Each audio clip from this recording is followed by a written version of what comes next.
This is about what we can actually do, uh, sitting in bedrooms around Europe right now.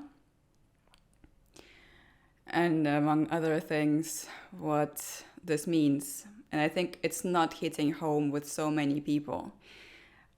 Everyone that I'm speaking to sees this as a horrible shame, yet gets into a car, goes to work, says it's a horrible shame to their colleagues, come back home and are stressed reading the newspapers. This is not really effective. I think we need to realize that this is a tiny window where all of us who have the luxury to exercise pressure over governments, something that unfortunately 2,000 people yesterday who were arrested around cities in Russia do not have. They do not have that luxury to actually have an impact. We do. And I think if we don't realize it now and start moving right now, today, doing something, Ukraine 2022 will be Poland 1939, and we'll be looking at, instead of protesting and calling politicians out, we'll be looking at picking up guns and doing what Ukrainians are desperately trying to do right now. They're really fighting for you and for me and for, to be honest, lots of Russians who hate this regime. But I digress. What is it that we can actually do? Instead of going in the streets to protest on Saturday, sing songs, and just say peace in the world, we need to make demands. There are several initiatives that I know of that we can use right now to exercise pressure. There's QR codes, there's screenshots. Please use these. What is the essence of them? We need to pressure people in power around Europe and the developed world to slap all of the sanctions they have right now.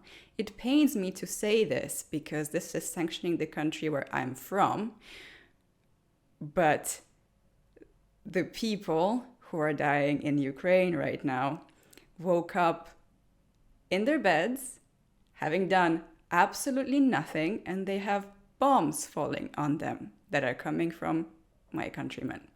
So, being in the West right now, what I see is possible. You have to aggressively and loudly lobby for sanctions. Call your politicians that you know. Go to their offices, protest there, and instead of Ukrainian flags and peace in Ukraine, shout sanctions out of SWIFT, weapons to Ukraine, no fly zone over Ukraine.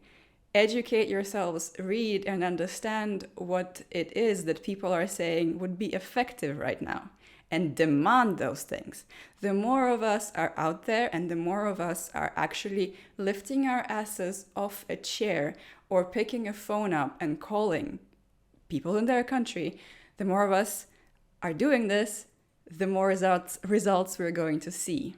This is really what is within our power right now, and it has to happen right now. Second thing that I think would make the situation easier to get through to more people is getting rid of insane propaganda on social media. At least you cannot turn off the federal channels, but you can demand that YouTube, Meta, all other social media platforms, they just delete these accounts. Soloviev, Russia Today, everybody knows who these people are. Their accounts need to go. They should not be there. I was watching a stream by independent Russian-speaking media. The viewership was in tens of thousands. The viewership was, I think, around 10,000, while at the same time, Russian propaganda soulless machine Soloviev had 9 times more. If he weren't there, or if the algorithm was favoring truthful information, we would be in a better place. This is something within our power. You can exercise pressure to demand that those platforms get rid of the propaganda figures on them.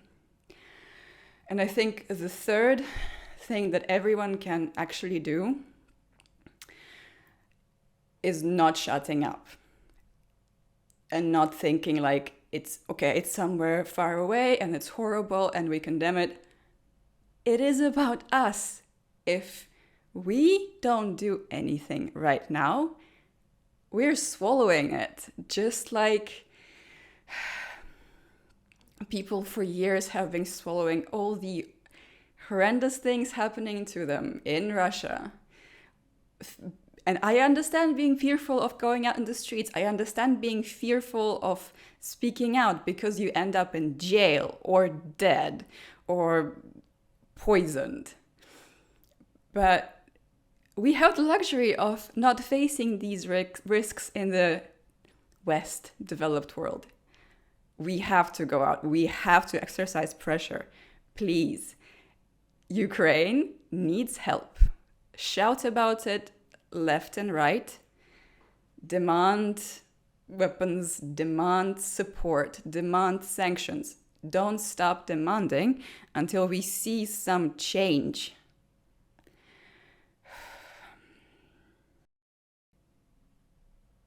Если нам будет страшно по домам, если мы не будем об этом говорить, если мы ежедневно не будем выходить, кричать, мы это проглотили. Мы уже столько глотаем, десятилетиями глотаем, но дошло до точки, в которой, если мы проглотим и это, откат на 100 лет, позор, уже стыдно. Почему ребята в Украине готовы брать автоматы и защищаться, а почему мы дома боимся себя защитить десятилетиями? Хотя бы говорим, просто не молчать, минимум хотя бы говорим.